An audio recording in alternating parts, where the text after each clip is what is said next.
TV2-nyhederne. God aften. Den 17-årige pige Anne Mone Louise Hansen blev fundet lørdag morgen dræbt bag Roskilde Domkirke. Ulykken har fundet sted sent fredag aften, da Anne Mone gik tidligt fra festen på Roskilde Gymnasie. Hun er selv elev på Himmelø Gymnasie, og ingen har hørt fra hende siden. Vi har lige nu en reporter ude på stedet. Ulla Thusen, hvordan står det til? Hej, jeg står nu her på gerningsstedet. Ulykken fandt sted her sent fredag aften. Med mig har jeg skolens inspektør, Bitten Larsen.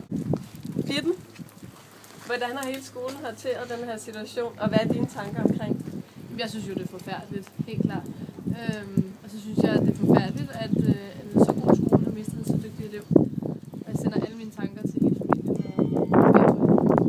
Senere i dag vil det være mindehøjtideligt her i Roskilde Domkirke. Jeg har nu fundet Anne Mones bedste veninde her på skolen. Jamen, Anne Mone, hun var min bedste veninde. Og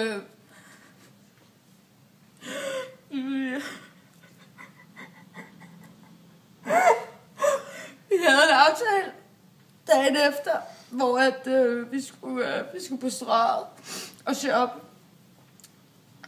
Og så hun var bare så dejlig. Hun var min allerbedste veninde. Vi har kendt hinanden siden børnehaveklassen. Og nu til vejret med Peter Tanef.